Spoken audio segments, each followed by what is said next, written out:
Other news tonight, the inquiry into the missing women in British Columbia has begun, getting underway in Vancouver today with more protests, more boycotts. The hearings will try to find out how and why the police were unable to stop Robert Pickton as he murdered sex trade workers on the downtown east side in Vancouver.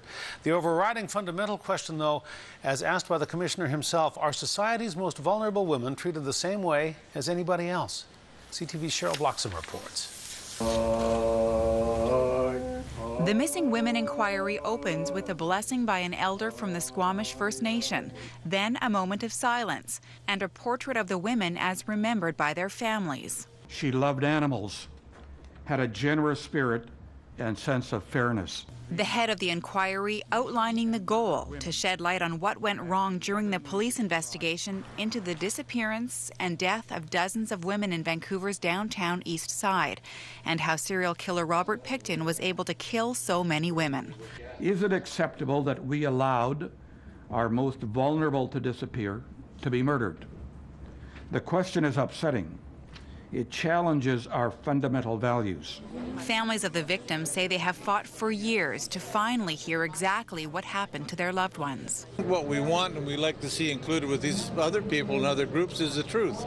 You know, that's all we want, and from that we'll go from there. Rick FREY's daughter, Marnie, went missing in 1997.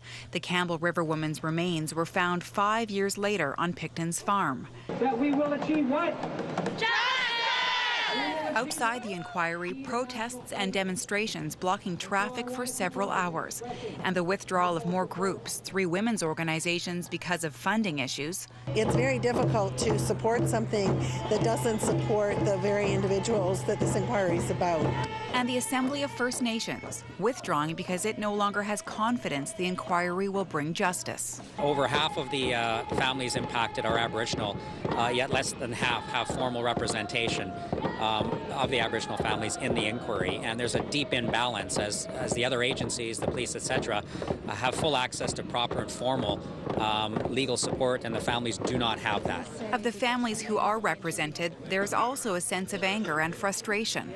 I'm expecting to hear lies and untruths because I think that the Vancouver Police Department is not going to be owning up to all of the truths that we really deserve to hear. Robert Pickton was arrested in 2002 and convicted of 6 counts of second-degree murder. But DNA of 33 women were found on his farm, and he bragged to police that he killed as many as 49. A number of family members don't believe he acted alone.